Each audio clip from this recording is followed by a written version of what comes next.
नमस्कार। अच्छा, कभी सोचा है कि केरल को गॉड्स ओन कंट्री यानी ईश्वर का अपना देश आखिर कहते क्यों हैं? आज हम इसी सवाल का जवाब ढूंढने के लिए एक विजुअल सफर पर निकल रहे हैं। हम केरल के दिल में उतरकर उसके नज़ारों, उसकी संस्कृति और हाँ, उसके दिलचस्प विरोधाभासों को भी समझेंगे। तो चलिए शुरू करते हैं। और इस सफर की शुरुआत होती है इस एक तस्वीर से, जो केरल के उस वादे को बयां करती है जिसके लिए वो जाना जाता है। देखिए, ये सिर्फ एक खूबसूरत नज़ारा नहीं है, ये असल में भागदौड़ भरी जिंदगी से दूर एक शांत दुनिया में खो जाने का एक खुला न्योता है। और ये तस्वीर तो बस एक झलक है कि आगे हमें क्या क्या देखने को मिलने वाला है। तो हमारे सफर का जो पहला पड़ाव है वो एक बहुत ही दिलचस्प बदलाव को दिखाता है। हम एक आधुनिक महानगर की चकाचौंध को पीछे छोड़कर केरल की कुदरती दुनिया के दरवाजे पर दस्तक देने वाले हैं। आइए देखते हैं कि कैसे ये दो बिल्कुल अलग दुनियाएं एक ही सफर का हिस्सा बनती हैं।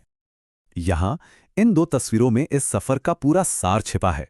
एक तरफ देखिए मुंबई एयरपोर्ट की ये भविष्य को दर्शाती बनावट जो तरक्की और रफ्तार का प्रतीक है, और दूसरी तरफ केरल के वो शांत हरे भरे नज़ारे जहां लगता है जैसे वक्त थमसा गया हो। तो ये सिर्फ एक उड़ान नहीं है, ये एक हकीकत से दूसरी हकीकत में छलांग लगाने जैसा है। सुबह के 5:24, जब ज्यादातर शहर सो रहा होता है, तब मुंबई का एयरपोर्ट पूरी तरह से जाग रहा होता है। ये तस्वीर एक नए एडवेंचर की शुरुआत के उस एहसास और उत्साह को बिल्कुल सटीक तरीके से दिखाती है। ये हमें याद दिलाती है कि बड़े सफर अक्सर सूरज उगने से पहले ही शुरू हो जाते हैं। चलिए, अब हम ऊंचाई की ओर बढ़ रहे हैं, मुन्नार की खोज में। इसे हरे सोने की पहाड़ियां भी कहा जाता है, और हम जल्दी ही समझेंगे कि आखिर ये नाम इसे क्यों दिया गया है। ऐसे नज़ारों के लिए तैयार हो जाइए जो बिल्कुल किसी सपने जैसे लगते हैं। और मुन्नार पहुंचते ही ये बोर्ड हमें केरल की पहचान की एक खासियत बताता है, पुराने और नए का संगम। यहाँ एक मॉडर्न रेस्टोरेंट के ठीक बगल में एक पारंपरिक आयुर्वेदिक सेंटर है। यही साथ साथ चलना दिखाता है कि केरल कैसे अपनी हजारों साल पुरानी परंपराओं को संजोए हुए आज की दुनिया को अपनाता है। केरल की प्राकृतिक सुंदरता में डूबने के लिए कहीं दूर जाने की जरूरत ही नहीं है। होटल पहुंचते ही ये खिले हुए फूल स्वागत करते हैं। ये रंग बिरंगे फूल तो बस एक छोटा सा नमूना है उस अविश्वसनीय बायोडाइवर्सिटी का जो इन पहाड़ियों में हमारा इंतजार कर रही है। ये है मुन्नार, हरियाली का एक ऐसा समंदर जो दूर दूर तक, जहां तक नजर जाए, बस फैला हुआ है।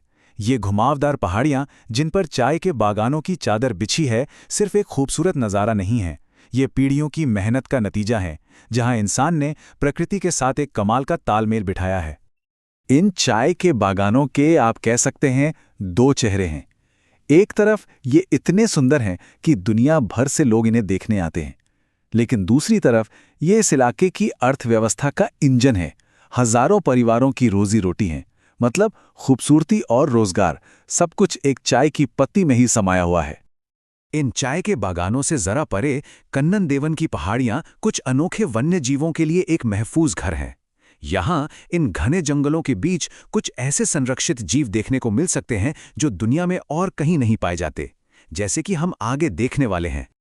और ये है वो खास जीव, नीलगिरी तहर। ये एक तरह की पहाड़ी बकरी है जो अब विलुप्त होने की कगार पर है, और ये पश्चिमी घाट का असली गौरव है। इसका यहाँ होना इस बात का सबूत है कि इस इलाके में संरक्षण के लिए कितनी कोशिशें की जा रही हैं। ये उस नाजुक खूबसूरती की याद दिलाता है जिसे केरल बचाने में लगा है। और जब चाय की पहाड़ियों पर सूरज ढल जाता है तो मुन्नार का रूप ही बदल जाता है। शहर की रोशनी एक जिंदा दिल कम्युनिटी को उजागर करती है। रात की ये तस्वीर हमें दिखाती है कि मुन्नार सिर्फ एक टूरिस्ट डेस्टिनेशन नहीं है, बल्कि एक जीता जागता शहर है जहां स्थानीय जीवन अपनी ही रफ्तार से चलता है। मुन्नार की ऊंचाइयों को पीछे छोड़कर अब हम केरल के सबसे आइकॉनिक नज़ारों में से एक की ओर उतर रहे हैं, बैकवाटर्स। हम नहरों, झीलों और नदियों के एक ऐसे जाल में दाखिल हो रहे हैं जहां जिंदगी की रफ्तार बिल्कुल अलग है। ये हैं मशहूर किट्टूवलम यानी हाउस बोट। पुराने ज़माने में इनका इस्तेमाल चावल और मसाले ढोने के लिए होता था, लेकिन आज ये बैकवाटर्स का अनुभव करने का एक अनोखा तरीका बन गई हैं। ये सिर्फ नाव नहीं है, बल्कि तैरते हुए होटल हैं जो इस पानी की दुनिया में रहने का मौका देती हैं। बैकवाटर्स में ना वक्त जैसे धीमा पड़ जाता है। पानी की हल्की आवाज और हाउसबोट का धीमा सफर एक अलग ही शांति और सुकून का माहौल बनाता है। ये हमारे अब तक के सफर की तेज रफ्तार से बिल्कुल अलग है, एक जरूरी ठहराव ताकि इस जगह की शांति को महसूस किया जा सके। अच्छा, तो हमारा आखिरी पड़ाव हमें कोच्चि ले जाता है, एक ऐसा बंदरगाह शहर जो सदियों से संस्कृतियों का चौराहा रहा है। यहाँ इतिहास और आधुनिकता सिर्फ एक साथ नहीं रहते हैं, बल्कि सबसे हैरान करने वाले तरीकों से एक दूसरे से टकराते भी हैं और घुल-मिल भी जाते हैं। ये स्लाइड कोच्चि की आत्मा को एकदम सही तरीके से बयां करती है। एक तरफ है पारंपरिक हाउसबोट जो एक शांत, सुकून भरे अतीत की याद दिलाती है, और दूसरी तरफ आधुनिक वाटर मेट्रो जो शहरी परिवहन के भविष्य का प्रतीक है। यही दोहरापन कोच्चि को इतना ज्यादा आकर्षक बनाता है। और यहाँ हम उस आधुनिकता को काम करते हुए देखते हैं। कोच्चि ने एक नया वाटर मेट्रो सिस्टम लागू किया है, जो इसके द्वीपों और उपनगरों को बहुत कुशलता से जोड़ता है। ये टर्मिनल और इसका रूट मैप हमें दिखाते हैं कि ये शहर अपने पब्लिक ट्रांसपोर्ट के भविष्य की योजना कैसे बना रहा है। सूर्यास्त के समय कोच्चि के समुद्र तटों पर जिंदगी लौट आती है। ये लोगों के मिलने जुलने की जगह बन जाते हैं, जहां परिवार और दोस्त दिन के अंत में आराम करने और मौज मस्ती करने के लिए इकट्ठा होते हैं। ये दिखाता है कि कोच्चि की प्राकृतिक जगह ही इसके सामाजिक जीवन का असली दिल है। अब अपने सफर को समाप्त करने के लिए आइए केरल की आत्मा में उतरते हैं और उस सांस्कृतिक अभिव्यक्ति को देखते हैं जो शायद इस क्षेत्र की समृद्ध कलात्मक और आध्यात्मिक विरासत को सबसे अच्छी तरह से दर्शाती है।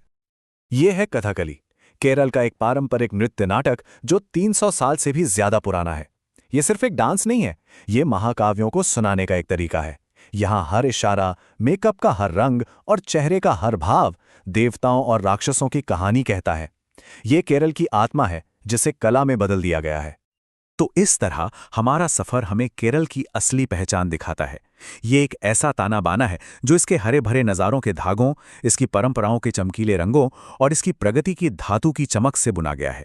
ये एक ऐसी जगह है जहां अतीत और भविष्य एक दूसरे से मुकाबला नहीं करते, बल्कि साथ मिलकर नृत्य करते हैं। तो ये थी केरल की कहानी, विरोधाभासों और सामंजस्य की कहानी। ये सफर हमें एक अंतिम सवाल पर लाकर छोड़ देता है।